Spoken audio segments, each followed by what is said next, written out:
The brass key, heavy and familiar, had belonged to my hand for 34 years.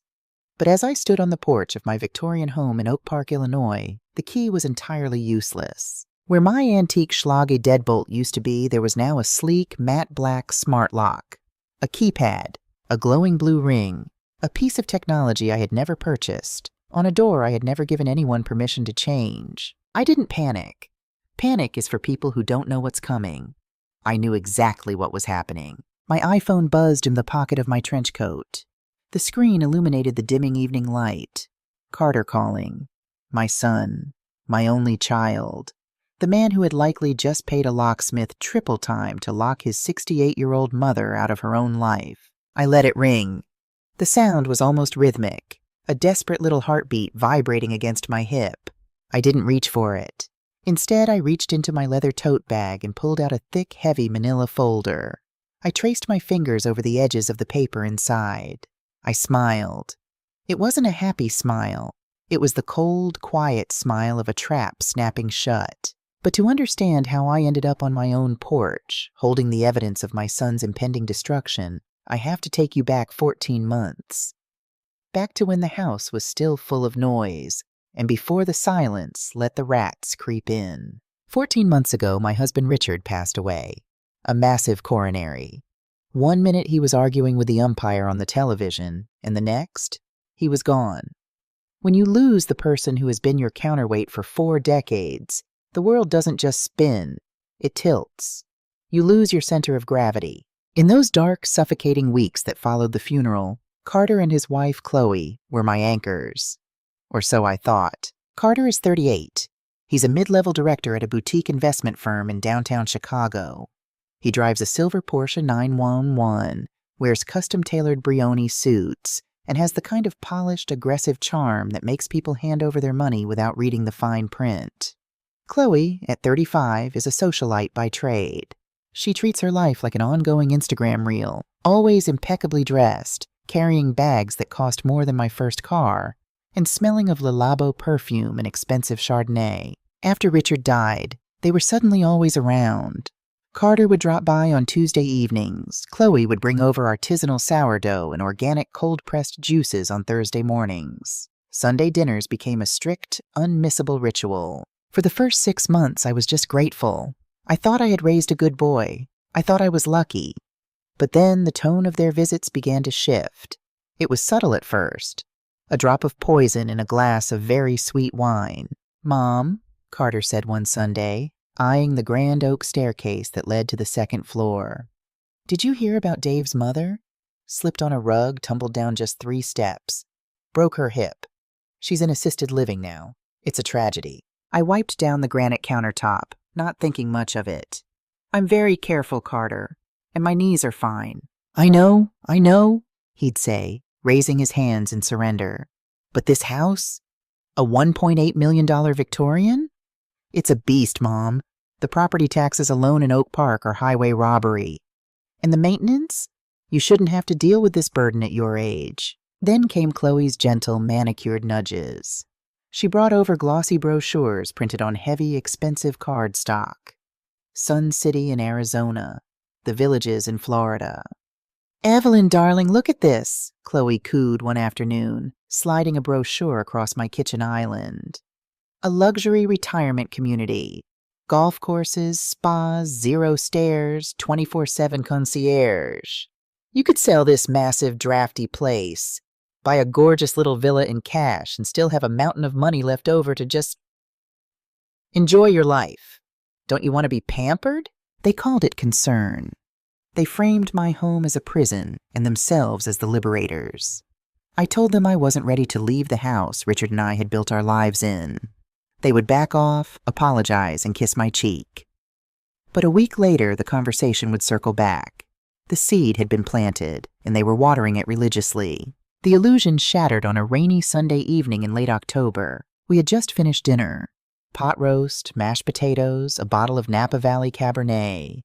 Chloe was in the powder room, and Carter had stepped out onto the back patio to take what he called an urgent overseas client call. I was clearing the plates from the dining room, moving quietly back and forth to the kitchen. Carter had left his phone sitting face up on the kitchen island. I'm not a snooper.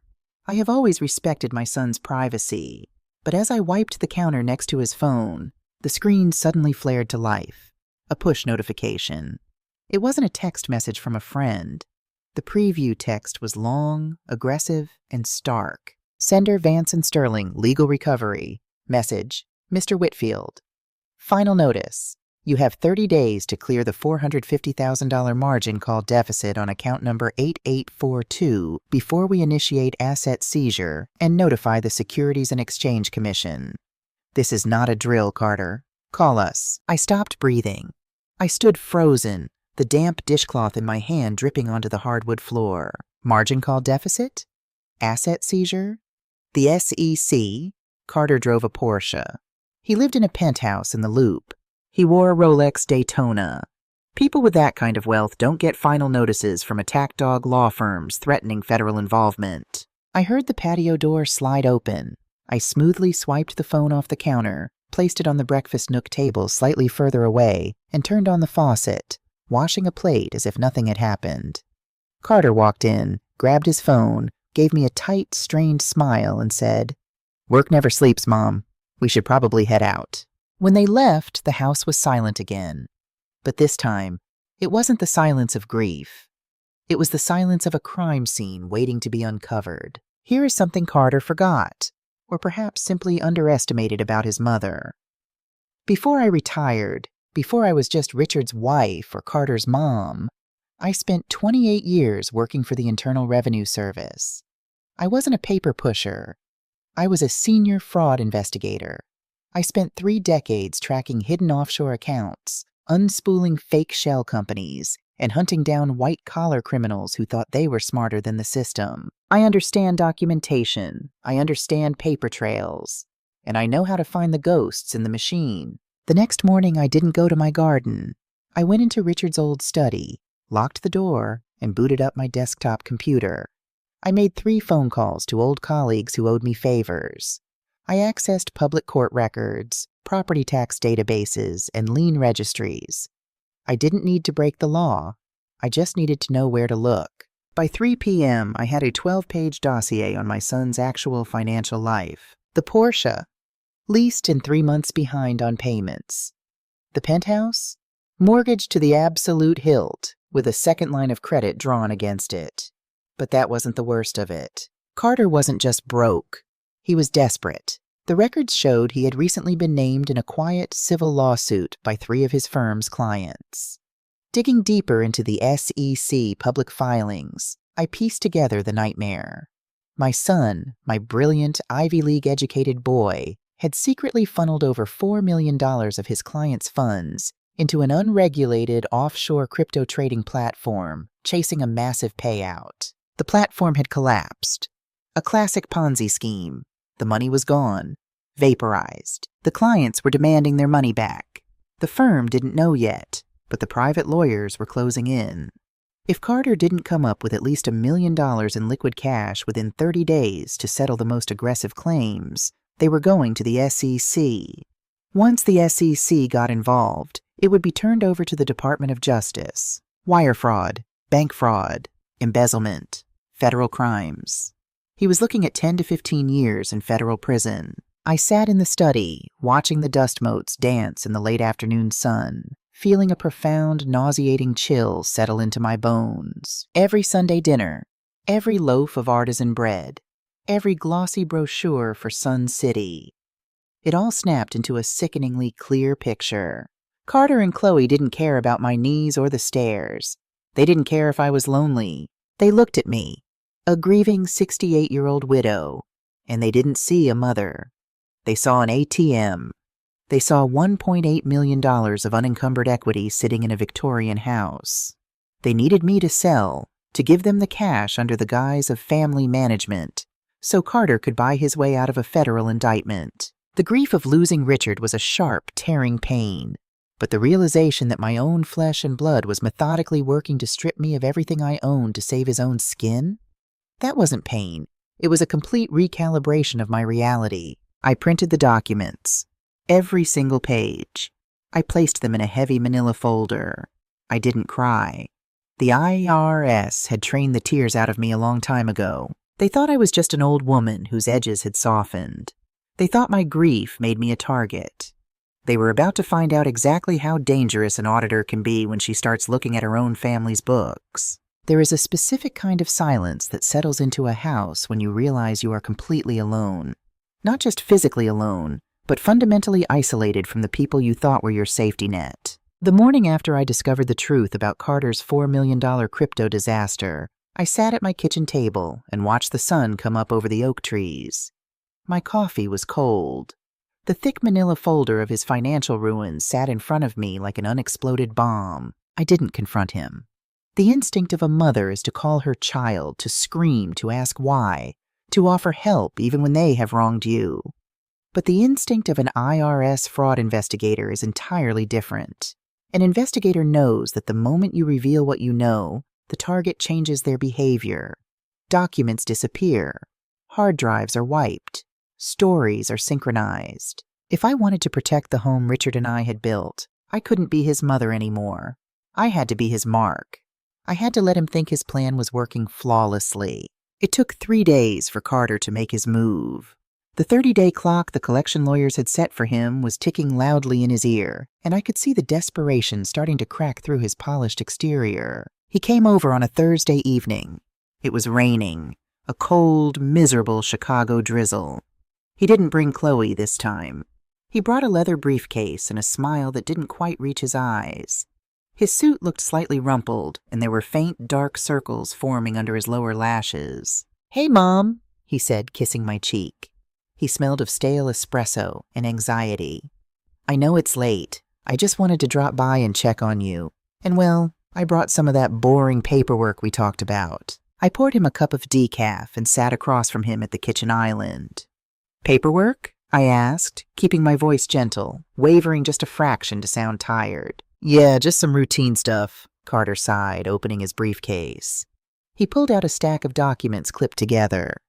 "My accountant was reviewing some of Dad's old files. Since you're on Medicare Part A and B now, he strongly suggested we update your supplemental Part G plans and get a standard healthcare proxy in place. Just in case, you know? It gives me the ability to handle the hospital billing if you ever take a fall." He pushed the stack across the granite counter. "It's mostly boilerplate legal jargon. Sign where the yellow sticky notes are, and I'll drop it off at the accountant's office tomorrow morning." I looked at the thick stack of paper. The top page legitimately had a Blue Cross Blue Shield logo and the words Healthcare Proxy Authorization printed in bold. But underneath it, the pages were dense, single-spaced legal text. "Always read what you are signing." It was a rule I had drilled into Carter's head when he was a teenager buying his first used car. It was deeply ironic that he was now banking on my grief to make me forget it. "Oh, Carter," I sighed, rubbing my temples. "My eyes are so bad this evening. Do I really need to read all of this right now?" "Not at all, Mom," he said smoothly, his voice dripping with rehearsed patience. "Like I said, it's just healthcare updates. I've already read through it. I wouldn't put anything in front of you that wasn't perfectly safe." The lie slipped out of his mouth so easily it made my stomach physically turn. I picked up my reading glasses with a trembling hand, playing the part of the weary, trusting widow perfectly. "All right, sweetheart, if you say so."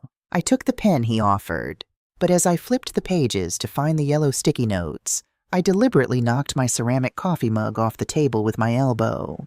It shattered on the hardwood floor, dark coffee splashing onto the cuffs of Carter's expensive suit pants. "Oh my goodness, I am so sorry, Carter. I'm just so clumsy lately," I gasped, standing up quickly. "Damn it, it's fine, Mom, it's fine," Carter hissed, a flash of genuine anger breaking his facade for a split second before he recovered. "I'll get some paper towels." No, let me get the heavy-duty cleaner from the laundry room. Don't move," I insisted, hurrying out of the kitchen. The moment I was out of his line of sight, my trembling hands became steady. I didn't go to the laundry room. I stepped into the hallway pantry, pulled out my iPhone, and opened the scanner app, DAP. I had grabbed the entire stack of documents when I stood up. I had exactly 60 seconds. I flipped past the fake Blue Cross cover page. Page 2, page 3. Snap, snap, snap. The flash was off. The camera shutter was silenced. My eyes scanned the headers as my phone digitized them. It wasn't a healthcare proxy. My blood ran cold as the screen captured the bold heading on the 4th page. Illinois Statutory Quitclaim Deed. I knew exactly what that was. I shoved the papers back together, grabbed a bottle of floor cleaner, and hurried back to the kitchen just as Carter was picking up the broken ceramic pieces. I set the documents back on the counter, perfectly aligned. "Here you go, honey, let me wipe that," I said, my voice sweet and apologetic. Once the floor was clean, I sat back down. I picked up the pen. I didn't hesitate. I signed exactly where the yellow arrows told me to sign. I handed the stack back to my son, essentially handing him the keys to a $1.8 million kingdom. "Thanks, Mom," he said, sliding the papers quickly back into his briefcase, eager to get them out of sight. "I'll get these filed. You just rest." He kissed my forehead. I watched his silver Porsche pull out of my driveway, the taillights bleeding red into the rainy night. I stood in the dark kitchen for a long time. The next morning at 9 a.m. sharp, I was sitting in a leather chair on the 42nd floor of a high-rise in downtown Chicago. Across the mahogany desk sat Marcus Vance. Marcus had been Richard's attorney, and now mine, for over 20 years. He was a sharp-featured, ruthless estate and trust lawyer who treated the law not as a set of rules, but as a chessboard. I slid my iPad across his desk. On the screen were the high-resolution scans I had taken in my pantry the night before. Marcus put on his silver-rimmed glasses. For 3 minutes, the only sound in the office was the subtle tap of his fingers swiping the screen. As he read, his jaw clenched tighter and tighter. Finally, he took his glasses off and looked at me. There was no pity in his eyes, only a cold, professional fury. "Evelyn," Marcus said, his voice dangerously quiet. "Tell me you didn't physically sign the hard copy of this." "I signed exactly where he told me to sign," I replied evenly. Marcus leaned back, pressing his fingers together. "Do you know what this is?" "It's a quitclaim deed," I said. "Coupled with an assignment of rights to an LLC." "Not just any LLC," Marcus corrected, pulling up a secondary screen on his computer. "I just ran the state registry while you were sitting there. Crestview Holdings LLC. Registered 3 weeks ago in Delaware. The sole managing member is Carter Whitfield." Marcus turned the iPad around to face me. "A quitclaim deed is the dirtiest, fastest way to transfer real estate in this country. It offers no warranties. It requires no title search. It simply says that you, the grantor, are surrendering any and all interest you have in the Oak Park property to the grantee, his LLC, for the sum of $10 and other good and valuable consideration." "Meaning," I said, "he now owns my house." "Meaning," Marcus nodded grimly, "he has the paperwork to legally evict you, put the house on the market, sell it to a cash buyer, and pocket all $1.8 million without you seeing a single dime. And because you signed it willingly under the guise of family estate planning, proving fraud in a civil court would take years. Years that you don't have, and years that he doesn't have given the people he owes money to." I looked at the digital signature on the screen. My own handwriting, weaponized against me. "But Marcus," I said, leaning forward, "a quitclaim deed needs to be notarized to be recorded at the county clerk's office. The signature is worthless without a notary public verifying my identity. And there was no notary in my kitchen last night." Marcus's lips curled into a grim, predatory smile. He swiped to the last page of the document on the iPad and zoomed in on the bottom right corner. There, stamped over my digital signature, was a blurry, circular seal. "Official seal, Gregory T. Mercer, Notary Public, State of Illinois." "Gregory Mercer," Marcus read the name with disgust. "He's a strip mall accountant who does dirty work for desperate brokers. Carter didn't need a notary in the kitchen, Evelyn. He took the papers you signed last night, drove straight to Mercer, handed him an envelope of cash, and Mercer stamped it, falsely swearing under penalty of perjury that you appeared before him and presented your ID." The room went silent again. The trap had been perfectly executed. Carter had the deed. He had the fake notarization. He had the legal authority. "He's going to file this with the county by Monday," Marcus said, looking at the calendar. "Once it's recorded, the house is his. He'll have a realtor in there by Wednesday." "Evelyn, why did you sign it? If you knew what it was, why didn't you stop him?" I looked out the floor-to-ceiling windows at the sprawling Chicago skyline. I thought about the $4 million Carter had stolen. I thought about Chloe's fake smiles and the brochures for the nursing homes. Because, Marcus, I said, turning back to the lawyer, if I stopped him last night, he's just a desperate son who made a mistake. But if he tries to file a fraudulently notarized deed to steal a widow's home, he commits a felony. Marcus finished the sentence, the realization dawning on his face. The lawyer's predatory smile returned, wider this time. Exactly, I said, my voice as cold as the glass window. He wanted to play with paper, so let's play with paper. How fast can you draft an irrevocable trust? Chào bạn, đây là phần kịch bản chi tiết cho hội 3, răng mẹ lưới lớn. Ở phần này chúng ta sẽ đẩy mạnh nhịp độ bằng cuộc đua pháp lý ngầm, chạy đua nộp giấy tờ. Sau đó chuyển sang một phân cảnh đầy cảm xúc và kịch tính. Stakeout gạch chéo theo dõi. An irrevocable trust, Marcus said, leaning back in his leather chair, the Chicago skyline towering behind him. It is the nuclear option of estate planning, Evelyn. Once we execute this, you are no longer the legal owner of your home. The trust is. You cannot change your mind. You cannot undo it without a court order. I didn't blink. I don't intend to change my mind, Marcus. I intend to build a brick wall in front of a speeding train. Marcus smiled, a thin, razor-sharp line. Here is the beauty of property law, Evelyn. It's a race to the courthouse. Right now it is 10:30 a.m. on a Friday. Carter has your forged quitclaim deed. But Carter is a corporate guy. He's sitting in a boardroom right now, and he probably won't drive out to the Cook County Recorder of Deeds until Monday morning. He tapped his keyboard, pulling up a blank legal template. We don't need to drive anywhere. I have the county's e-recording portal open. We draft the trust document right now. We name you as the lifetime beneficiary and a corporate fiduciary as the trustee. We execute a new deed transferring the property from Evelyn Whitfield to the Whitfield Irrevocable Preservation Trust. I e-file it before noon. And when Carter tries to file his deed on Monday? I asked, already knowing the answer, but wanting to hear it out loud. His deed will bounce off the county's system like a rubber bullet, Marcus said softly. The clerk will reject it because Evelyn Whitfield no longer owns the property. He cannot claim a title that doesn't exist. His fraudulent deed becomes a useless piece of paper. But more importantly, the attempt to file a forged document across state or county lines to defraud a legally protected trust. That elevates this from a messy family dispute to a clear-cut textbook case of felony wire and mail fraud. I picked up the heavy Mont Blanc pen from Marcus's desk. Where do I sign? At exactly 11:14 a.m. on Friday, the transfer was time-stamped and recorded by Cook County. The trap was set. Now I just needed the rat to walk into it. To catch a thief, you have to give them an empty house. On Saturday afternoon, I called Carter. I put a tremor in my voice, a perfect blend of exhaustion and surrender. Carter, honey, I said, staring at a framed photo of Richard on my mantel. I've been thinking about what you and Chloe said, about the stairs, about the maintenance. I'm so tired. I know, Mom, Carter replied instantly, his voice thick with a sickeningly sweet sympathy. It's okay. We're here for you. A few of the girls from my bridge club are taking a 2-week princess cruise up to Alaska, leaving Monday, I told him.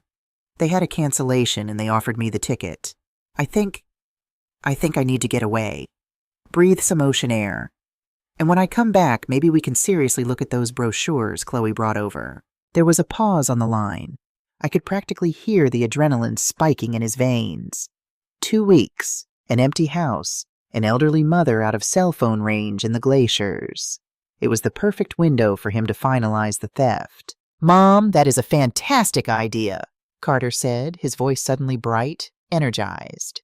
You deserve a vacation. Don't worry about a thing here. I'll keep an eye on the house. I'll even water Richard's orchids. Don't you dare touch his orchids, I thought.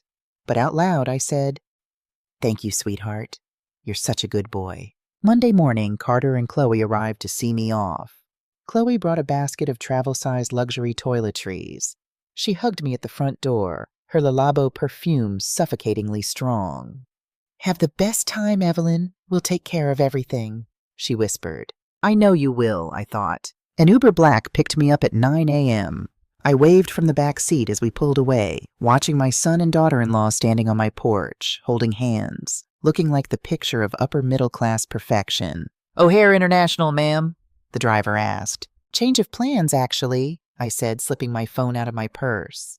Take a left at the next light. Drop me off at the corner of Elman Grove, just 3 blocks over. I didn't go to Alaska. I went to a second-floor Airbnb apartment that I had booked under a pseudonym using a prepaid debit card.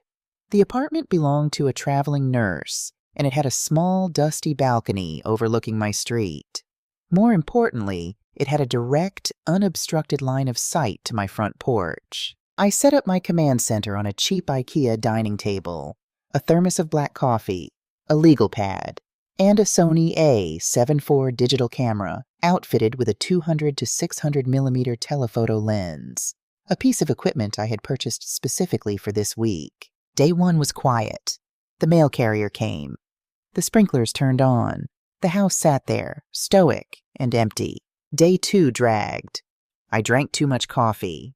I watched the shadows stretch across the lawn where Richard used to rake the autumn leaves. It is a strange, out-of-body experience to stake out your own life. To sit in the dark and wait for someone you love to violate your sanctuary. Day 3 was Wednesday. That's when the illusion shattered completely. At 10:15 a.m., a white commercial van pulled up to my driveway. Advanced Security and Locksmith. A burly man in a polo shirt got out, carrying a heavy tool bag. 10 minutes later, Carter's silver Porsche rolled to a stop by the curb. I picked up the camera, the heavy lens pressed against the window glass. Click, click, click. The shutter snapped, capturing crisp, high-resolution images of my son greeting the locksmith. I watched through this viewfinder as the locksmith took a drill to my antique Schlage deadbolt. The brass lock, the one Richard had installed the day we bought the house, the one that had protected us for 3 decades, was hollowed out and discarded into a toolbox like garbage. In its place, the sleek black smart lock was installed. Carter punched in a code. The door opened. My son stepped into my home, and he wasn't alone. Another car had pulled up. A matte black Range Rover. A man stepped out. He wasn't a corporate lawyer or a high-end realtor. He wore a tight designer t-shirt, too much cologne, and carried a clipboard. I recognized the type instantly from my IRS days. He was a bottom feeder, a cash for homes flipper, the kind of guy who buys distressed properties for pennies on the dollar, liquidates the assets, and flips the shell. I kept the camera rolling. Thanks to the Wyze security cameras I had quietly installed inside my own living room and linked to my iPad, I didn't just have to watch from the outside. I opened the app on my tablet and watched the interior feed. Carter and the flipper, let's call him Trent, walked into my living room. They didn't walk with the reverence of guests. They walked with the arrogance of conquerors. "Good bones," Trent said, his voice tinny through the camera's hidden microphone. He slapped the oak banister. "Needs a total gut job, though. This Victorian crap doesn't sell to millennials. We'll tear out the wainscoting, paint it all white. Open concept." "Just give me the cash offer number, Trent," Carter said, pacing near the fireplace. He looked sweaty, anxious. The 30-day deadline was breathing down his neck. "I have the quitclaim deed filed. The LLC owns it. We can close by Friday." "I told you. 1.4 million cash. As is," Trent replied, pulling a roll of neon green stickers from his pocket. "But we need to clear the junk out. I've got an estate sale crew ready to come in tomorrow. They'll liquidate the furniture, the art, whatever's left. We split that 70-30. I watched, holding my breath in the dark apartment across the street, as Trent walked over to Richard's reading corner. He stopped in front of Richard's worn oxblood leather armchair, the chair where my husband had sat every evening reading historical biographies. The chair that still, if you leaned close enough, smelled faintly of his Old Spice aftershave. Trent unpeeled a neon green sticker. He slapped it carelessly right onto the leather armrest. He pulled out a Sharpie and wrote, $150. OBO. My chest seized. The breath left my lungs in a sharp, ragged gasp. It is one thing to look at bank statements and realize your son is a thief. It is an entirely different, visceral kind of agony to watch him stand by while a stranger puts a clearance price tag on the ghost of his own father. Carter didn't stop him. Carter just looked at his Rolex and said, "Fine, just get it emptied out. I need the wire transfer by Friday morning." I lowered the iPad. My hands were shaking. Not with grief anymore, but with a rage so pure, so absolute, It felt like ice water in my veins. They thought they had won. They thought the house was theirs. They were measuring the drapes for a property they didn't even legally own. I picked up my phone and dialed Marcus. He answered on the first ring. "They're inside," I said, my voice eerily calm. "They're pricing Richard's chair." "I see the alert from the county," Marcus replied smoothly. "Carter just tried to e-file the quitclaim deed through his LLC 20 minutes ago. It bounced. The clerk flagged it." I looked through the window at my house, watching the flipper slap another green sticker on my dining room table. "Let them do the estate sale setup," I told Marcus, my eyes narrowing. "Let them dig the hole as deep as they possibly can. We don't stop them today. We let them think they're cashing out." "Understood, Evelyn," Marcus said. "I'll prep the filings for the federal authorities." I hung up the phone. I poured myself another cup of black coffee. I sat in the dark, and I waited for Friday. Dưới đây là phần kịch bản chi tiết cho hội bòn Nọc độc lộ diện. Ở hội này chúng ta sẽ lọt bỏ hoàn toàn lớp mặt nạ của cô con dâu Chloe, Twist 3, và tung ra đòn phản công pháp lý mang tính hủy diệt từ vị luật sư già, Twist Bond. By Thursday evening, the house across the street was dark. The estate sale crew had packed up their boxes, leaving my living room looking like a hollowed-out rib cage. I was sitting in the cramped Airbnb, the glow of the iPad illuminating my face. The Wise app was open, streaming the feed from the hidden camera tucked inside the smoke detector in my kitchen. I was about to close the app and try to get a few hours of sleep when the front door of my house swung open. Carter walked in first, followed closely by Chloe. But there were no artisan sourdough loaves tonight. There were no sweet, melodic voices. The moment the door clicked shut behind them, the atmosphere in my kitchen turned toxic. $1.4 million is a joke, Carter. Chloe's voice was a harsh, grating hiss, completely stripped of her usual socialite polish. She slammed her designer handbag onto my granite island. "Trent is lowballing you because he knows you're bleeding out, and you just stood there and took it?" Carter ran a hand through his hair, pacing the length of the kitchen. He looked like a cornered animal. "What do you want me to do, Chloe?" The firm's compliance officer asked for a ledger review this morning. I managed to stall him until next Tuesday, but if those SEC attack dogs don't get their $1 million settlement wired by Monday, I'm wearing a wire in a federal interrogation room. Chloe crossed her arms, her eyes flashing with a cold, predatory light. "Don't you dare play the victim with me. I didn't tell you to get caught. You told me to take the money," Carter snapped, spinning around to face her. "You're the one who introduced me to that crypto broker in Aspen. You're the one who said borrowing the client funds for 30 days was a foolproof way to double our portfolio." "Everyone on Wall Street does it, Carter," you said. "Don't be a coward, Carter." I sat frozen in the dark apartment, the iPad trembling slightly in my hands. My God, it wasn't just Carter making a stupid, desperate mistake. It was Chloe. She wasn't the naive wife standing by a fallen man. She was the architect. She was the whisper in his ear, feeding his greed, pushing him to cross the line from poor judgment into a federal felony. "And I would have been right if the market hadn't crashed," Chloe shot back, entirely unrepentant. She walked over to the built-in wine fridge, pulled out a bottle of Richard's Vintage 2015 Silver Oak Cabernet, a bottle he had saved for our 40th anniversary, and viciously popped the cork. She took a long drink straight from the bottle. "Listen to me," she said, wiping her mouth, her voice dropping to a terrifyingly calm register. "We are not losing the penthouse. We are not losing the club memberships. And I am certainly not being dragged into federal court because my husband has a weak spine." "So what's your brilliant plan?" Carter sneered. "Trent won't give us a dime more than 1.4, and he needs 10 days to close." "Then we find another cash buyer, fast," Chloe demanded. "And as for your mother, if she comes back from that stupid cruise before the closing is done, you tell her the house is already sold. You tell her she signed the quitclaim, and if she cries about it, you stick her in that cheap state-run facility out in Skokie.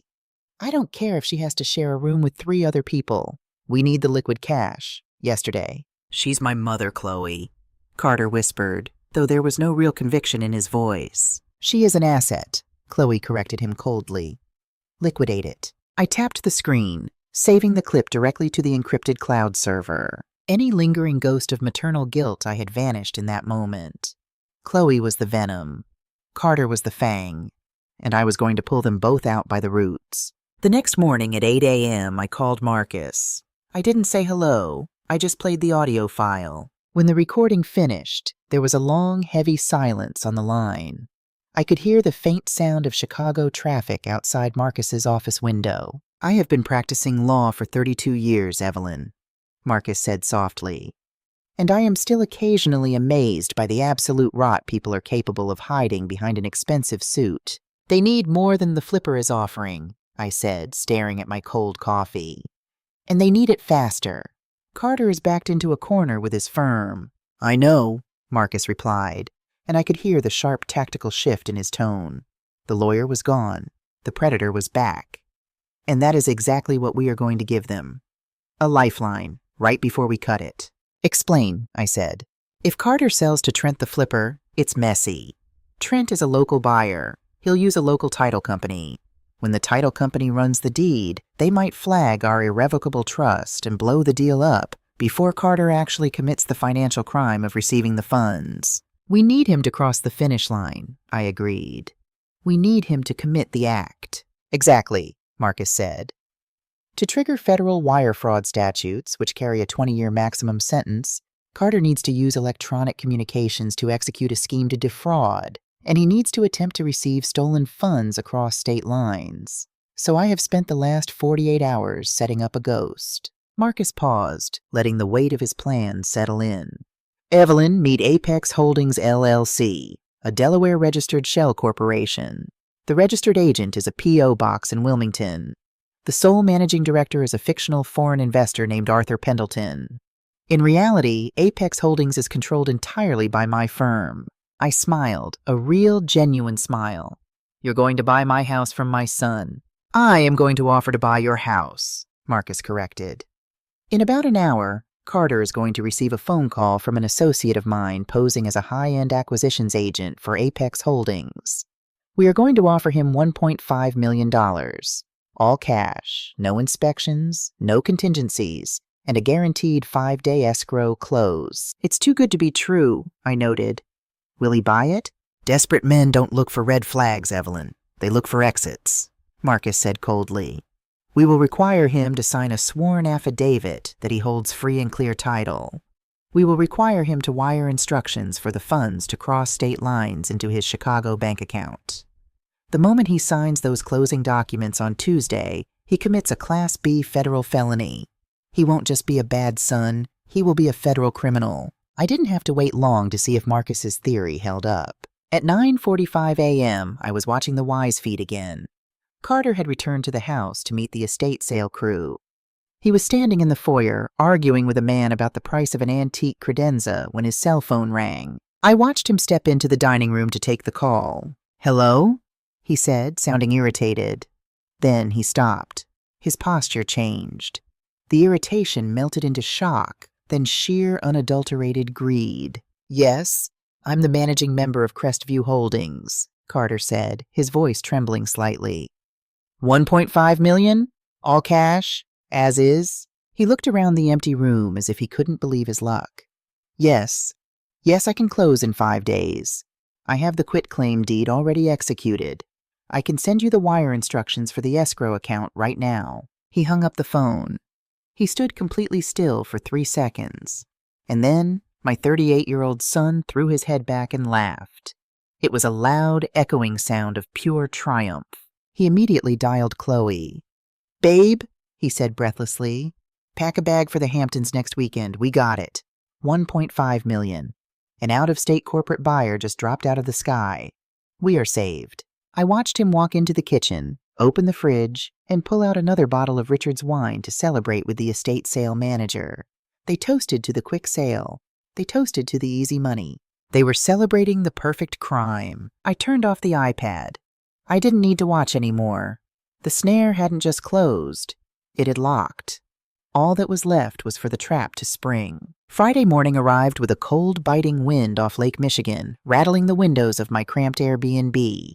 It was closing day. At 10:15 a.m., my phone rang. It was Marcus. "Evelyn," he said, his voice carrying a rare, profound satisfaction. "The fish is in the boat. Carter and Chloe just left the escrow office in downtown Chicago. They signed the final closing disclosures, the affidavits of title, and the wire transfer instructions. They officially attempted to sell the property to Apex Holdings for $1.5 million. I let out a slow, measured breath. Did they file the quitclaim? They tried, but the title company, which I selected, of course, already knew about our irrevocable trust. The transfer is legally impossible, Marcus explained. But here is the beautiful part, Evelyn. Something even Carter's panicked real estate flipper didn't catch. I leaned forward. What is it? Do you remember in 2012 when Richard spent 8 months restoring the original Victorian gingerbread trim on the front porch? Of course, I said. He was so proud of it. He was so proud of it that he successfully petitioned to have your home placed on the Illinois State Historic Preservation Registry to get a tax credit, Marcus said, the trap snapping shut in his tone. Evelyn, your house isn't just private property. It is a state-recognized historic landmark. When Carter forged a quitclaim deed to steal a protected historic property and then used electronic wires across state lines to attempt to receive $1.5 million from a Delaware LLC, he didn't just commit civil fraud. I closed my eyes, the weight of the law settling over my son's fate. It's a federal crime, Marcus continued. Multiple counts: bank fraud, wire fraud, and the falsification of documents involving a state-protected asset. The FBI's white-collar crime division has already been briefed. The local Oak Park police are coordinating with them now. It is entirely out of our hands. Thank you, Marcus, I said quietly. I hung up the phone. I packed my iPad, my digital camera, and the thick manila folder into my leather tote bag. I left the keys to the Airbnb on the counter. It was time to go home, which brings us back to the porch. The brass key in my hand was useless. The sleek, black smart lock stared back at me, its blue ring glowing faintly. Carter thought he had locked the past out. He thought he had successfully erased Richard and me from this property. But Carter was lazy. He had always been lazy. Through the Wise camera feeds I had been monitoring all week, I had watched him punch the code into this very lock half a dozen times. I reached out and pressed the keypad. 0414, Chloe's birthday. The lock chimed a cheerful, digital tune. The deadbolt slid back with a heavy clack. I turned the handle and pushed the door open. The house was a hollow shell. The estate sale crew had stripped it bare. The Persian rugs, Richard's leather armchair, the antique credenza, all gone. The hardwood floors echoed beneath my shoes as I walked down the hallway toward the kitchen. From the kitchen, I heard the unmistakable celebratory pop of a champagne cork, followed by Chloe's bright melodic laughter. To the Hamptons, Chloe was saying, and to never ever stepping foot in this drafty, depressing museum again. To Apex Holdings, Carter replied, the clink of crystal glasses ringing out. God bless whatever idiot corporate buyer just saved my life. I stepped into the doorway of the kitchen. He isn't an idiot, Carter, I said, and he isn't going to save your life. Carter froze. The champagne glass slipped from his fingers, shattering into a dozen pieces against the tile floor. The pale, golden liquid pooled around his expensive Italian leather shoes. Chloe spun around, her face draining of color instantly. Evelyn, what? You're supposed to be in Alaska, on a cruise. There wasn't a signal. I didn't go to Alaska, Chloe, I said, walking slowly toward the granite island. I kept my posture perfectly straight. I went across the street. I have been sitting in a second-floor window for 5 days, watching you dismantle my life. Carter's mouth opened and closed. He looked like a little boy who had just been caught stealing from a department store. Mom, I can explain. The house. It's already sold. You signed the paperwork. Oh, for God's sake, Carter, stop whining, Chloe suddenly shrieked, her shock mutating instantly into vicious, venomous rage. She slammed her glass down on the counter. She turned to me, her eyes practically burning holes through my face. You are so selfish, Evelyn, Chloe spat, stepping forward. You are sitting on almost $2 million in equity. Your son was drowning. He was going to go to prison. And you were just going to sit in this oversized mausoleum dusting your dead husband's books while we lost everything. We did what we had to do. You stole $4 million from your clients to play crypto roulette, Chloe, I countered, my voice dangerously soft. And when you lost it, you decided to steal my home to cover your tracks. That isn't survival. That is parasitism. Carter finally found his voice. Mom, the deed is done. The LLC owns the house. The escrow closes today. I'll make sure you're taken care of, I promise, but you have to leave now. I didn't yell. I didn't cry. I simply opened my leather tote bag and pulled out the heavy manila folder. I dropped it onto the granite island. It landed with a loud, authoritative thud. The deed is not done, Carter, I said, opening the folder. I slid the first document across the counter. This is a copy of the irrevocable trust I established with Marcus 3 days before you forged that quitclaim deed. You tried to transfer a title that didn't exist. Carter stared at the paper, his eyes widening in pure terror. No, that's impossible. The escrow company, Apex Holdings. Apex Holdings is a shell corporation, I said, sliding the second document toward him. Owned and operated by Marcus's law firm. There is no cash buyer. There is no $1.5 million wire transfer coming to save you from the SEC. There is only a trap, and you just spent the last 5 days walking perfectly to the center of it. Chloe let out a breathless gasp, stumbling back against the refrigerator as if she had been physically struck. You set us up. You set yourselves up, I corrected her. I pulled out my phone, pressed play, and set it on the counter. Chloe's own harsh voice filled the echoing kitchen. We need the liquid cash yesterday. Stick that old woman in the cheapest state-run facility. We need the liquid cash yesterday. The silence that followed was suffocating. Carter dropped to his knees right there in the spilled champagne, his hands gripping the edge of the counter. The polished, arrogant investment banker was entirely gone. Mom, please, Carter begged, tears spilling down his face. Please don't do this. I'm your son. If this gets out, I'm going to federal prison. I looked down at him. I looked for the little boy I had raised, the boy who used to help his father plant orchids in the backyard. I couldn't find him. He was gone, replaced by a stranger wearing his face. I know, I said. Outside the window, the quiet suburban peace of Oak Park was suddenly shattered. A siren wailed in the distance, growing rapidly louder, then another and another. Red and blue lights began to flash violently through the bare living room windows, painting the walls in panicked strobe light colors. The heavy crunch of tires on gravel sounded from the driveway. Heavy car doors slammed. Chloe began to scream, a primal, terrified sound. She scrambled toward the back door, but heavy, authoritative fists were already pounding against the front door. Oak Park Police, open the door! I looked at Carter, who was sobbing uncontrollably on the floor. I am a mother, Carter, I said quietly over the noise. But before that, I was an auditor, and the books always have to balance. I walked past them, my heels clicking sharply against the floor. I opened the front door. 3 local police officers and 2 men in FBI windbreakers stood on my porch. Evelyn Whitfield? The lead agent asked. Yes, agent. I stepped aside, gesturing toward the kitchen. They're right in there. The legal process took 14 months.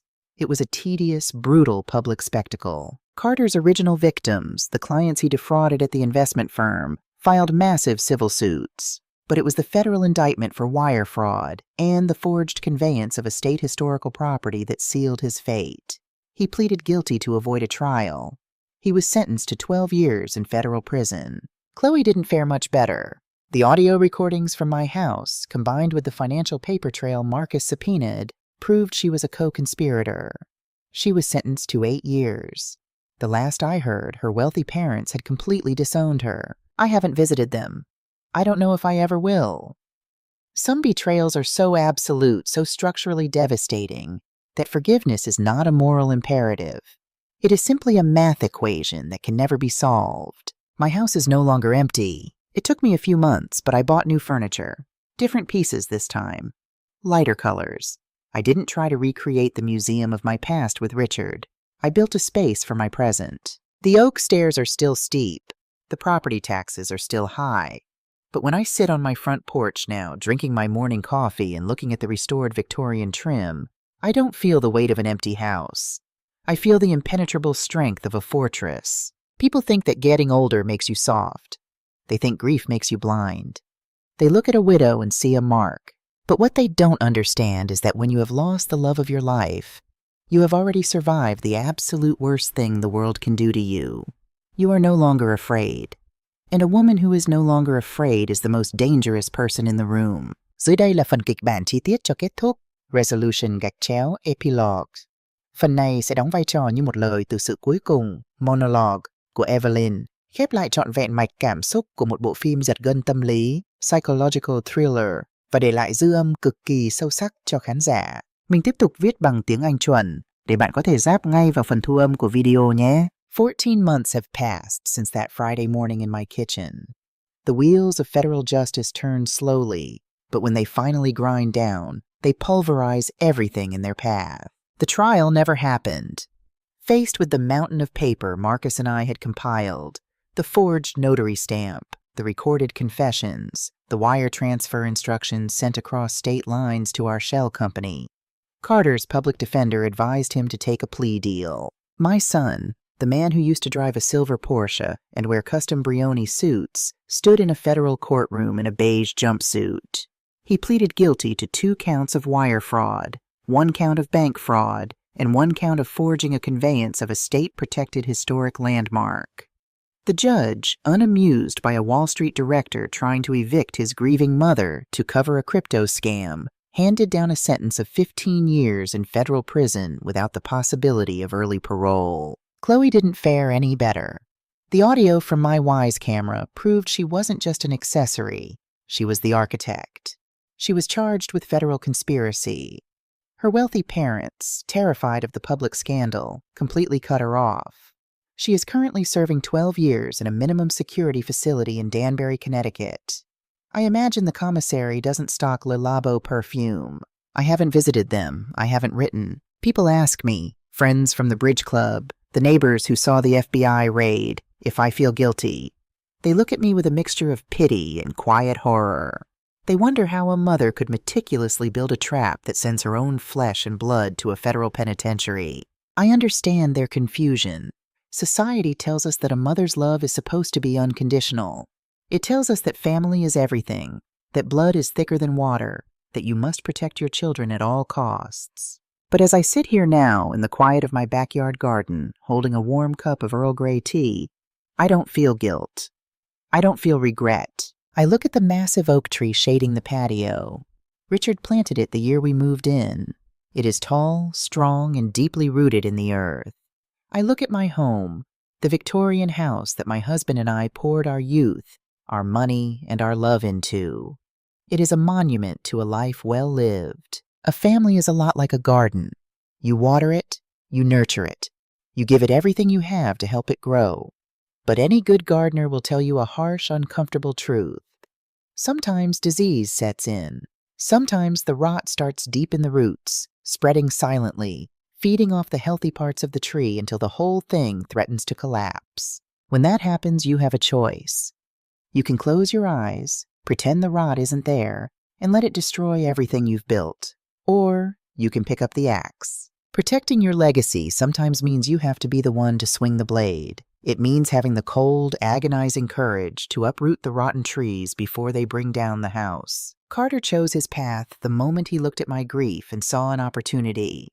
I simply made sure he arrived at his destination. The wind is picking up now, rustling the leaves of the oak tree. The house is quiet, but it's no longer the silence of isolation. It's the silence of peace.